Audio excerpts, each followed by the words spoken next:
కృపాంజలి కార్యక్రమానికి ప్రేమతో ఆహ్వానిస్తున్నాం.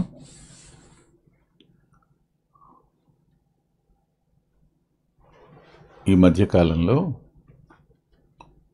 మనం తెలుగులో బంగారు పరిగే అనే ఒక పుస్తకాన్ని ప్రచురించడం జరిగింది.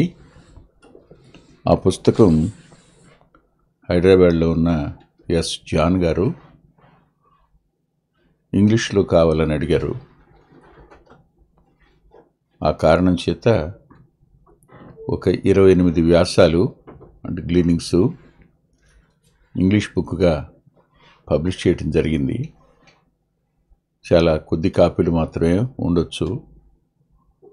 ఇంగ్లీష్ ఎందు ప్రత్యేకమైన శ్రద్ధ ఉన్నవారు, ఇంగ్లీష్లో వాటిని చదవాలనుకున్నవారు మీరు ఆనంద్ గారిని సంప్రదించవచ్చు.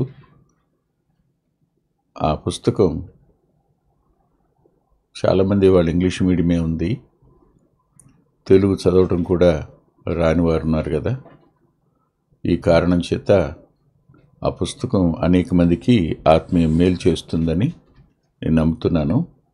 ఆ పుస్తకం చదివాక ఆ జాన్ గారు అనేటువంటి పెద్దవారు, ఆయన 80 సంవత్సరాలు దాటాయి. ఆయన నేను ఏడ్చానండి చదివిన తర్వాత అన్నారు ఆయన. అంటే సాహిత్యం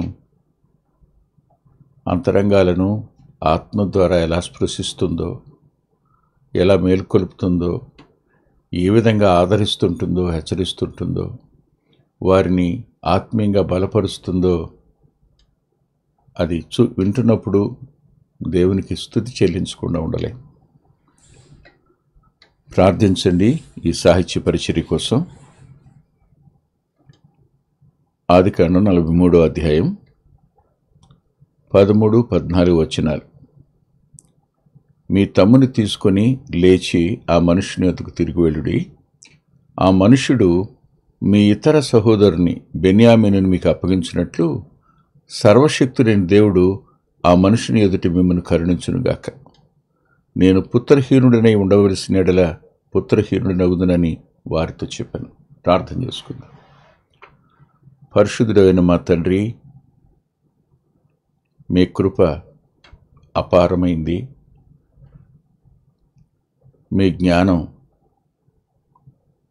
మీరు తెలియపరిస్తే తప్ప, బయలుపరిస్తే తప్ప కొంచెమైనా అర్థం చేసుకోవడం సాధ్యం కాదు. వ్యక్తుల జీవితాల్లోనికి మీరు అనుమతించే పరిస్థితులు, వాటి వలన ఎలాంటి పాఠాలు మేము నేర్చుకోవాలో లేఖనంలో నుంచి మీరే మాకు తెలియచేయండి.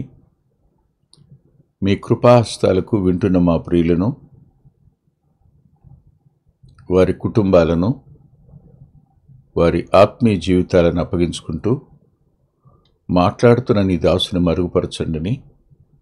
మా ప్రతి సమయం దీవెనగా మార్చండి. యేసుక్రీస్తు ప్రభు వారి పేరిట ప్రార్థిస్తున్నాం తండ్రి, ఆమేన్. యాకోబు జీవితంలో కుటుంబ అవసరత కోసం ఐగుప్తుకి తన పిల్లల్ని సాగనంపేటప్పుడు అతడు పలికిన మాటలు ఇవి. కార్యార్థమై బయలుదేరి వెడుతున్న వారు కనపడుతున్నారు, సాగనంపుతున్న యాకోబు కనపడుతున్నాడు. వెళుతుంది ఎవరి వద్దకో యాకోబుకు తెలీదు, బయలుదేరి వెడుతున్న యాకోబు సహోదరులకు కూడా తెలీదు. కానీ యాకోబు జ్ఞాపకం చేసుకున్నది ఎవరిని? ఇది 22 నిశ్శబ్ద సంవత్సరాల తరువాత యాకోబు గారు ప్రభువుని గురించి పలికిన మాట ఇది. అదేమిటంటే, సర్వశక్తుడైన దేవుడు మీ ఇతర సహోదరుని మీకు అప్పగించును అంటాడు. అంటే దుఃఖ నివారణకు మునుపు ఆత్మీయంగా తెపరెళ్ళడం ఆరంభమవుతుందేమో అనిపిస్తుంటుంది. ఈ జీవిత పాఠశాల అనే ఈ అంశంలో యోసేపు గారి జీవితంలో జరుగుతున్న పరిస్థితుల నడుమ ఆయన తన సహోదరులందరూ తన దగ్గరికి రావాలని కోరుకున్నాడు. తన తండ్రి, తన చిన్నమ్మలు వాళ్ళు కూడా రావాలని కోరుకున్నాడు. వారి కుటుంబాలతో తర్వాత తీసుకుని వెళతాడు. మొట్టమొదట ఇప్పుడు బెన్యామీని తీసుకుని వస్తేనే రండి అన్నాడు. యాకోబు గారు నేను పంపను అన్నవాడు ఇప్పుడు అవసరతకు తన పట్టుదలను ప్రక్కన పెట్టి యోధా యొక్క మధ్యవర్తిత్వం మేర బెన్యామీనును వారికి అప్పగించి పంపడం చూస్తున్నాం. దేవుడు తాను అబ్రహాము దేవుణ్ణని, ఇస్సాకు దేవుణ్ణని, యాకోబు దేవుణ్ణని మోషేకు బయలుపరుచుకున్నాడు. ఒకసారి నిశ్చితంగా పరిశీలన చేస్తే మనకు అబ్రహాము జీవితంలోనూ ఇస్సాకు జీవితంలోనూ కుటుంబ అవసరత కోసం వ్యక్తుల్ని సాగనంపిన అనుభవాలు మనకు కనపడతాయి. కార్యార్థమై ఒక వ్యక్తిని మనం పంపినప్పుడు, కొంతమంది వ్యక్తుల్ని పంపుతున్నప్పుడు మనం ఆధారపడేది ఆ మనుషుల మీద కాదు. వాళ్ళు వస్తారు, మేము వెళతా ఉంటారు, మనం పంపుతాం కార్యార్థమై. వాళ్ళు వెళ్ళి మరలా తిరిగి రాకపోవచ్చు. వారు వెళ్ళి మన గురించి వారు వ్యతిరేకమైన భావంలో మిగిలిపోనవచ్చు. ఇలాంటి సందర్భాలు చాలా ఉంటాయి. పంపుతుంది యోసేపు దగ్గరకు యాకోబు గారు. ఆ విషయం తెలియదు. కానీ ఇదే ఇస్సాకు కూడా ఆయన సాగనంపే అనుభవం ఉంది. అబ్రహాము కూడా సాగనంపే అనుభవాలు ఉన్నాయి. అంటే జీవిత పాఠశాలలో మనం నేర్చుకోవాల్సిన సంగతి ఏమిటంటే, కుటుంబ అవసరత కోసం కార్యార్థమై పంపేటప్పుడు మనం వారిని నమ్ముతున్నాం, వారి మధ్యవర్తిత్వాన్ని నమ్ముతున్నాం. కానీ పూర్తిగా ఆధారపడవలసింది ఎవరి మీద? సర్వశక్తుడైన దేవుని మీద.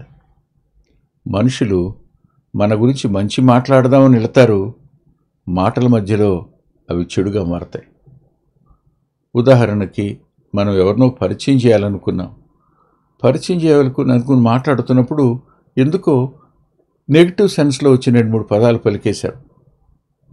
వెనకాల కూర్చొని ఆయనకి కష్టమే, వింటున్న వాళ్ళ కష్టమైపోతుంది. మరి ఇప్పుడు దేవునికి అప్పగించుకోకుండా చేస్తే ఏ పనైనా చివరికి అది నష్టానికి, బాధకు, అవమానానికి, దుఃఖానికి కారణమవుతుంది. ఆలోచించండి మీరు ఒకసారి. యాకోబు సాగనంపేటప్పుడు ఆయన్ని సర్వశక్తిమంతుడు అన్నాడు. ఇప్పుడు ఒకసారి మనం వెనక్కి వెడితే ఆదికాండం 24వ అధ్యాయం. 24వ అధ్యాయంలో అబ్రహాం గారు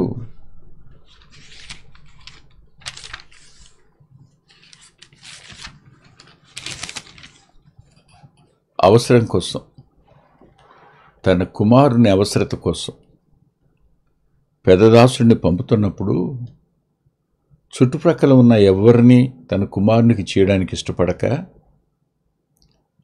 తన వారి వద్దకు పంపుతున్నాడు. తన వారి వద్దకే, తాను ఏ ఇంటిని బంధువులను విడిచిపెట్టి వచ్చాడో అక్కడే పంపుతున్నాడు. పంపుతున్నప్పుడు పెద్దదాసుడు ఒక సందేహాన్ని వెలిబుచ్చాడు. నేను వెడతాను సరే, మరి నీ కొడుకు ఎలా ఉంటాడో చూడకుండా ఎవరు పంపుతారు? నేను ఇస్సాకుని తీసుకుని వెళ్ళొచ్చా అంటాడు. అప్పుడు తీసుకుని వెళ్ళొద్దు, నా కొడుకు ఆ దేశం చూడడం కూడా నాకు ఇష్టం లేదు, నువ్వు వెళ్ళు అని అంటాడు. 24వ అధ్యాయంలో 7వ వచనం, నీ సంతానమునకు ఈ దేశమునిచ్చిదనని ప్రమాణం చేసి నాతో చెప్పిన పరలోకపు దేవుడగు యెహోవా. ఈ మాట చాలా గొప్ప మాట. సాగనంపేటప్పుడు పరలోకపు దేవుడైన యెహోవా వాగ్దానం చేసినవాడు, ఇస్తానని చెప్పినవాడు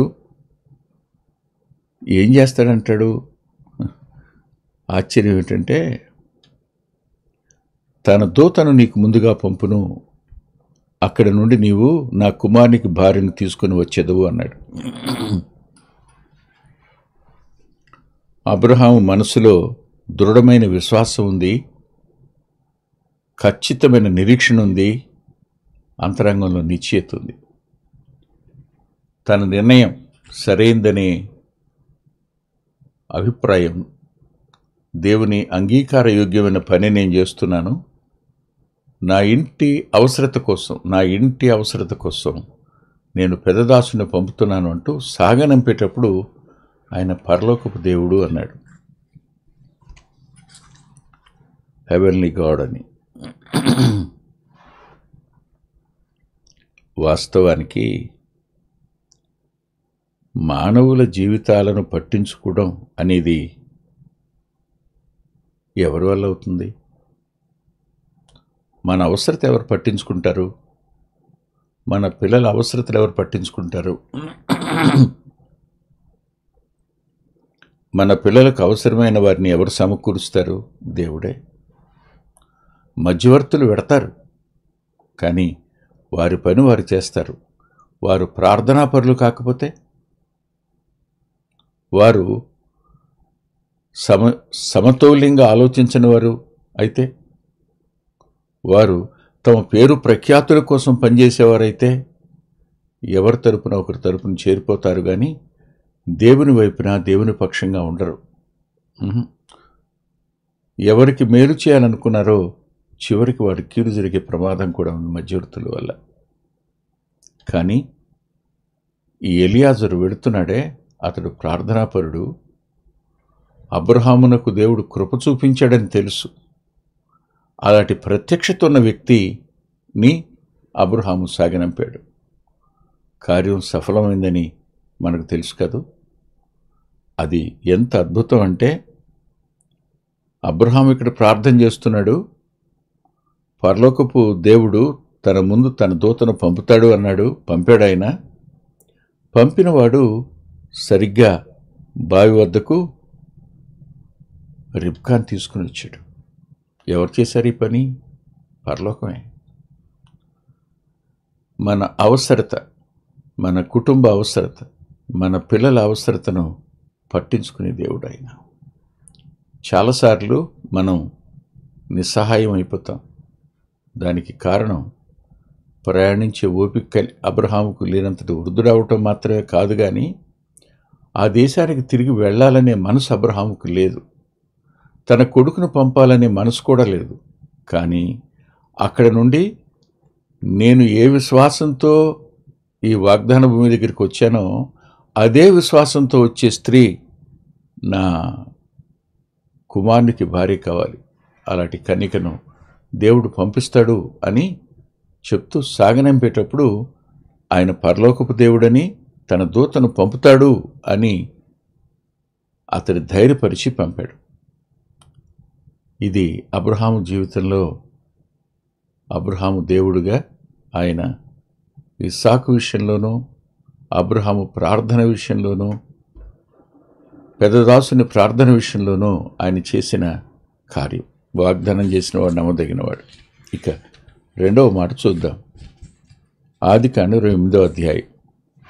28వ అధ్యాయంలో 3వ వచనం చదువుతున్నాను. అంటే 2-3 కూడా చదివితే బాగుంటుంది. 2-3 చదువుతాను.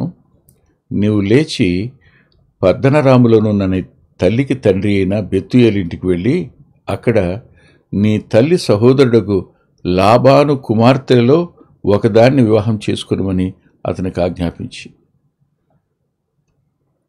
ఇది కుటుంబం మధ్య అవసరత. ఇద్దరు కొడుకుల మధ్య కలహం రేగింది. పెద్దవాడు చిన్నవాడిని చంపేస్తాను అని మాట అన్నాడు. అప్పుడు వాళ్ళ అమ్మ అంటుంది, భలే మాట,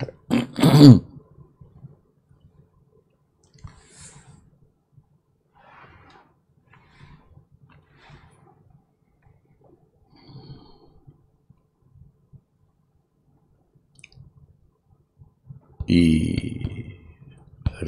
రిబ్కా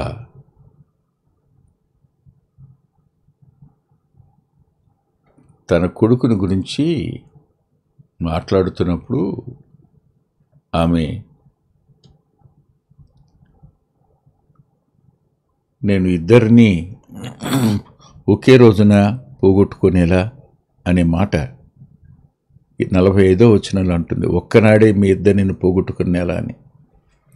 అంటే ఏశావు యాకోబును చంపబోయినప్పుడు యాకోబు ఖచ్చితంగా తిరగబడితే ఇద్దరు ఒకే రోజు చచ్చిపోయే అవకాశం ఉంది అన్నది రిబ్కా యొక్క ఆలోచన. ఇద్దరూ క్షేమంగా ఉండాలి అనే ఆలోచన ఏమో తర్వాత సంగతి, కానీ ఇద్దరిని పోగొట్టుకుంటాను అనే భయం ఉంది. ఇప్పుడు కుటుంబంలో నెమ్మది కావాలి. ఎడబాటు కుటుంబానికి నెమ్మదినిస్తుంది అనే ఆలోచనలోనికి రిబ్కా వచ్చి చెప్పింది ఇస్సాకుతో, ఈ హేతు కుమార్తెల వల్ల నా ప్రాణం విసిగింది, వెళ్ళి నా తండ్రి ఇంటి నుంచి ఒక కుమార్తెను తెచ్చుకుంటే మంచిది అని. అప్పుడు ఇస్సాకు యాకోబును పిలిచాడు. ఆమె తన కొడుకును తనను మోసం చేయడానికి వాడిందని తెలుసు. ఈ యాకోబే మోసం చేశాడు అని తెలుసు. కానీ ఇవేమి మనసులోకి తెచ్చుకోకుండా, వాళ్ళని ఒక్క మాట కూడా అనకుండా సాగనంపడానికి ఇస్సాకు సంసిద్ధుడై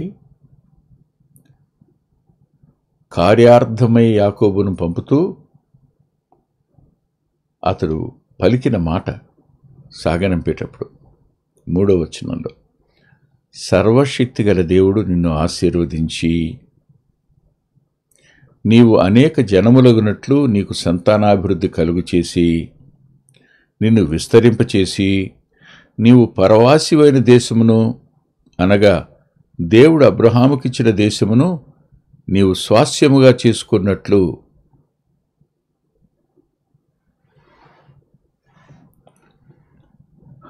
ఈయన సర్వశక్తిగల దేవుడు అనే మాట పలికాడు. దేవుడు తానే నేను సర్వశక్తిగల దేవుణ్ణి అని ఆదికాండంలో 17వ అధ్యాయంలో మొదటి 2 వచనాల దగ్గర కనపడుతుంది. అబ్రహాముతో మాట్లాడుతూ, నేను సర్వశక్తిగల దేవుణ్ణి, జాగ్రత్త, నీవు నిందారహితుడు అయిండు అని చెప్తాడు. సరిగ్గా అబ్రహాము పరిస్థితి చూశాం.